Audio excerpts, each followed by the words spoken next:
Excellences, Monsieur le Président de la République, Madame et Messieurs les ministres d'État,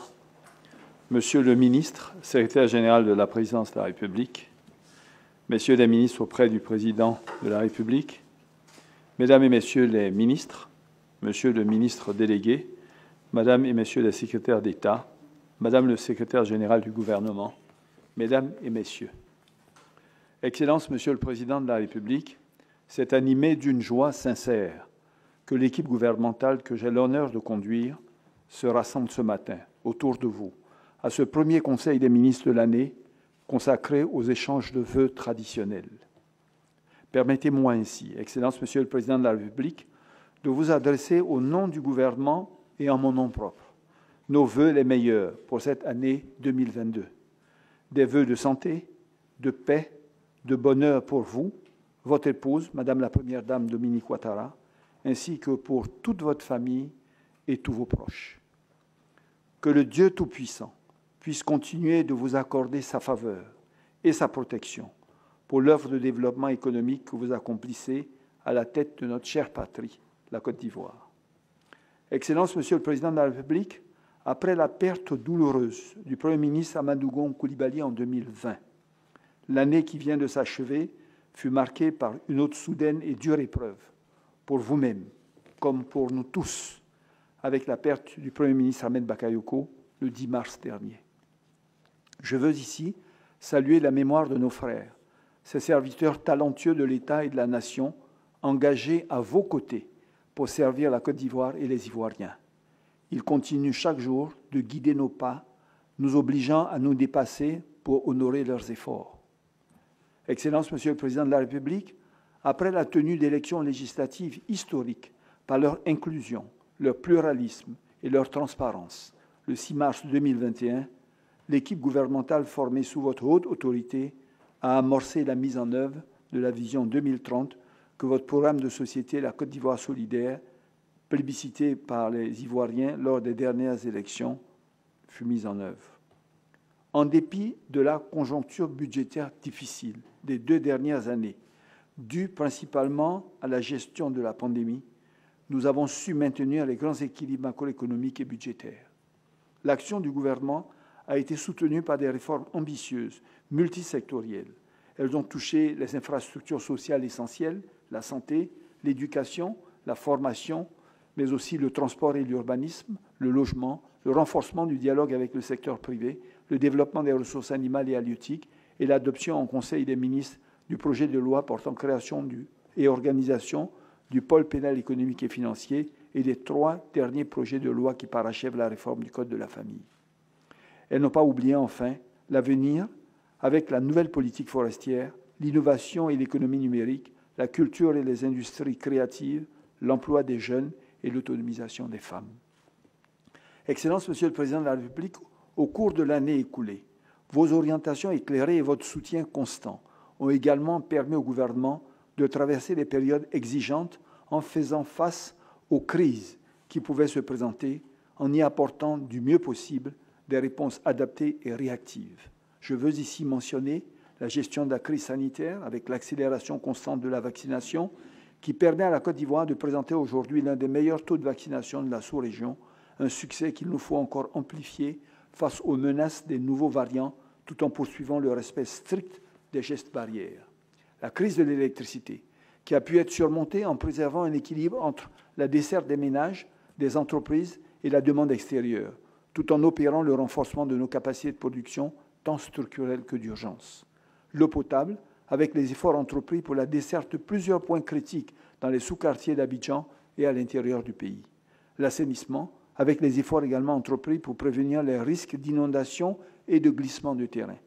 La reprise attendue du dialogue politique. Enfin, les menaces terroristes face auxquelles nos forces de défense et de sécurité affichent une résistance remarquable grâce à votre leadership et au renforcement constant de leurs moyens techniques et humains. Excellence, Monsieur le Président de la République, au-delà des grands enjeux de notre nation, permettez-moi, au nom des membres du gouvernement, de saluer votre leadership puissant et constant sur les grands sujets sous-régionaux et internationaux contribuant au nouveau rayonnement africain et mondial de la Côte d'Ivoire.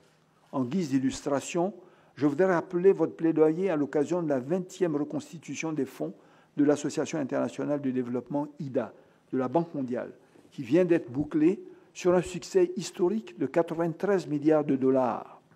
mais également votre apport inestimable aux solutions de crise dans certains pays frères de notre sous-région. Excellence, Monsieur le Président de la République, lors de votre adresse à la Nation le 31 décembre, vous avez donné les principales orientations de l'action gouvernementale pour cette année 2022, autour de 3 priorités majeures directement issues de votre vision. La transformation de notre économie d'abord, l'emploi de notre jeunesse ensuite, la bonne gouvernance de notre État comme de notre société enfin. Ainsi, en ce qui concerne la transformation de notre économie, il s'agira en 2022 d'accélérer tous les projets de réforme et de modernisation en cours, au premier chef desquels ceux concernant la modernisation de notre agriculture, mais aussi le développement de nos infrastructures économiques structurantes en vue de toujours améliorer la compétitivité de notre économie comme la qualité des services délivrés aux usagers. Nos efforts porteront également sur le développement des infrastructures industrielles, notamment les zones industrielles d'Abidjan et celles jouxtant les grandes villes de l'intérieur du pays, souvent dédiées au secteur de la transformation de nos matières premières, mais également des zones économiques spéciales et les zones économiques portuaires.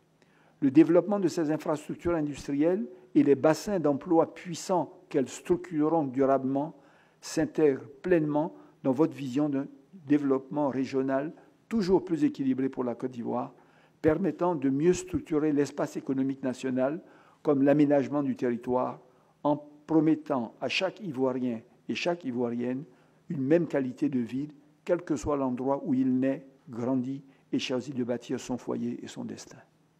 Pour soutenir la transformation de nos matières premières agricoles et minières au plus près des zones de production,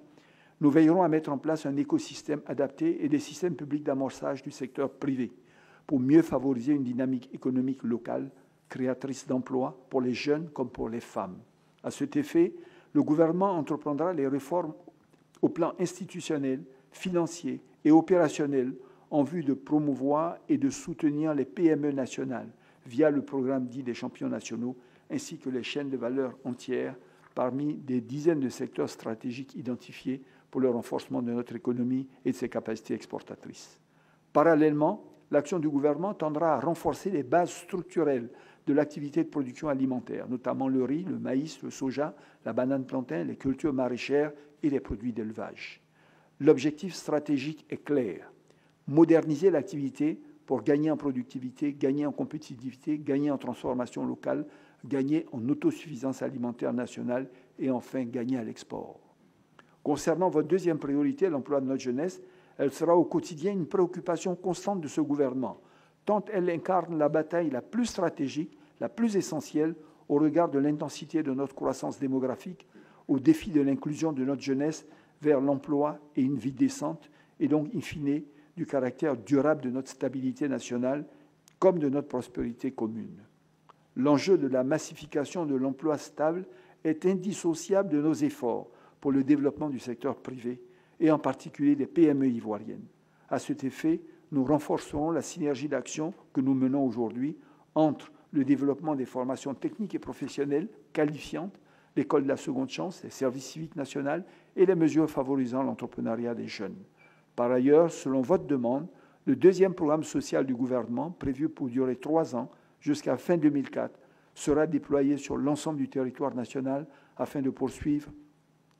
la réduction de la pauvreté, notamment à travers le financement des activités génératrices de revenus au profit des communautés de personnes vulnérables, notamment dans le nord du pays, agissant là comme un pilier complémentaire de la lutte face à la menace terroriste qui s'insère toujours plus facilement dans les zones fragiles.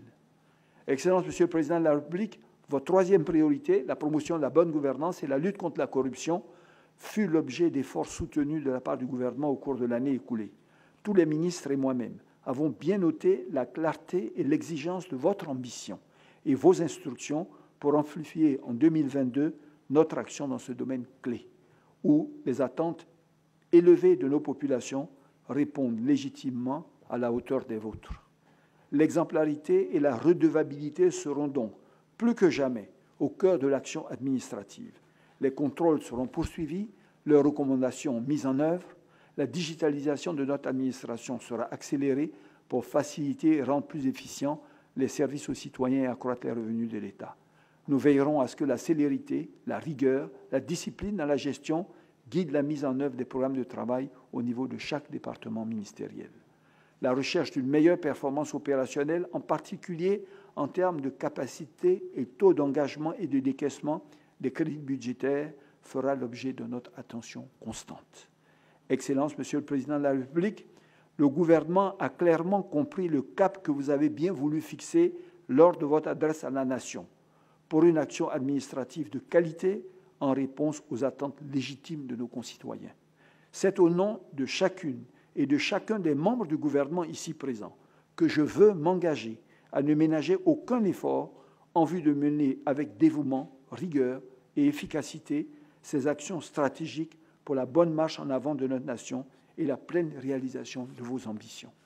Je veillerai particulièrement à la cohérence d'ensemble de l'action gouvernementale, tout en restant constamment et humblement à l'écoute de nos populations pour mieux anticiper leurs besoins, mieux comprendre leurs attentes, mieux expliquer le sens de notre action, mieux partager la prospérité nouvelle que nous bâtissons pour elles sous votre leadership éclairé. Enfin,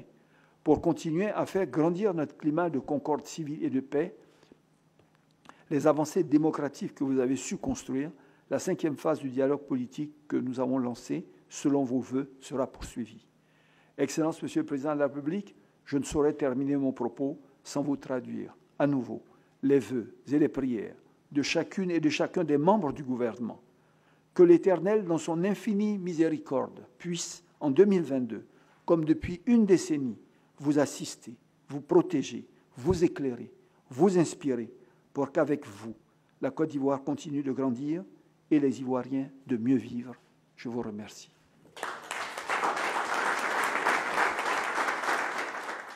Monsieur le Premier ministre, chef du gouvernement, Madame et Messieurs les ministres d'État, Mesdames et Messieurs les ministres, Mesdames et Messieurs les secrétaires d'État, Mesdames et Messieurs, c'est naturellement avec un grand plaisir que je vous retrouve ce matin à l'occasion de ce premier Conseil des ministres de l'année 2022. Je voudrais vous dire toute ma gratitude pour les vœux chaleureux que vous venez de formuler à mon endroit, ainsi qu'à celui de la Première Dame. Et je remercie tous ceux qui ont bien voulu nous téléphoner ces derniers temps pour les exprimer de vive voix. En retour, Monsieur le Premier ministre, je forme pour vous-même, pour chacune et chacun des membres du gouvernement, ainsi que pour vos collaborateurs et vos familles respectives, des vœux de bonne et heureuse année 2022. Je souhaite que cette année 2022 soit pour l'ensemble des Ivoiriens et des habitants de notre pays une année de santé, de bonheur, de prospérité, ainsi qu'une année de consolidation de la paix et de la stabilité. Monsieur le Premier ministre, dans votre intervention, vous avez traduit la détermination et l'engagement de l'équipe gouvernementale à mettre en œuvre avec exigence et diligence le programme de société, notre programme de société, une Côte d'Ivoire solidaire, dont l'enjeu premier, vous l'avez dit, est l'amélioration des conditions de vie de nos concitoyens. Les objectifs de l'action gouvernementale au terme de l'année 2021, en dépit des conditions particulières liées à la gestion de la pandémie de Covid-19, ont pu être atteints grâce à une équipe gouvernementale volontaire et solidaire sous votre leadership. C'est ainsi que, contrairement à beaucoup de pays, nous avons pu réaliser des taux de croissance positifs, aussi bien en 2020 qu'en 2021. Je salue naturellement la pertinence des réformes adoptées pour rendre notre économie plus dynamique, plus compétitive et créatrice d'emplois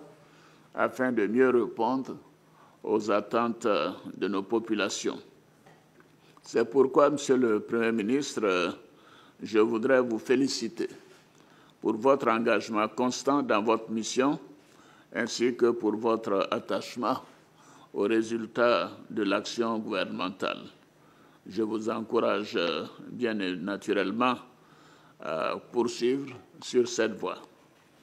Monsieur le Premier ministre, j'exprime également mes félicitations et mes encouragements à tous les membres du gouvernement. Je vous exhorte, mesdames et messieurs, à œuvrer chaque jour davantage afin de répondre aux attentes des acteurs économiques comme de l'ensemble de nos concitoyens. Je voudrais également réitérer la nécessité pour chacune et chacun d'entre vous d'agir dans le strict respect des principes de bonne gouvernance et de transparence dans la gestion des affaires publiques. Comme j'ai eu à vous le dire par le passé, je vous encourage à continuer de faire preuve d'encore plus d'humilité dans l'exercice de vos fonctions. En outre, je vous exhorte à accélérer le progrès social dans notre pays en vous appuyant sur le deuxième programme social du gouvernement 2022-2024, dont l'importance stratégique, y compris les aspects sécuritaires, a été rappelée par vous, Monsieur le Premier ministre. Ce programme fera l'objet d'une attention particulière en matière d'allocation budgétaire, tant sur nos ressources nationales que sur les contributions de nos partenaires au développement. Monsieur le Premier ministre, Madame et Messieurs les ministres d'État, Mesdames et Messieurs les ministres, Mesdames et Messieurs les secrétaires d'État, je souhaite que tout au long de l'année 2022, les progrès réalisés se poursuivent et se renforcent dans tous les autres domaines de l'action publique, et notamment le maintien de nos grands équilibres budgétaires. Vous savez à quel point je tiens à cela, le renforcement du secteur privé ou le développement des infrastructures économiques comme du capital humain, notamment celui des jeunes et des femmes. Je vous encourage à poursuivre vos efforts afin d'offrir à nos concitoyens de meilleures conditions de vie ainsi qu'un pays prospère. Et à cet égard, j'attache du prix au respect de la mise en œuvre diligente des 3 priorités sur lesquelles nous devons cibler nos actions au cours de l'année 2022 et que j'ai eu l'occasion de développer dans mon message à la Nation le 31 décembre 2021. Je voudrais, Monsieur le Premier ministre, Mesdames et Messieurs les ministres, clore mon propos en invitant chacune et chacun d'entre vous à traduire auprès de vos collaborateurs les enjeux et les priorités de l'action du gouvernement pour l'année 2022. En ayant écouté attentivement votre message, votre discours, je n'ai aucun doute qu'il en sera ainsi. Je voudrais donc vous réitérer, Monsieur le Premier ministre, toutes mes félicitations. Et je félicite les membres du gouvernement qui vous accompagnent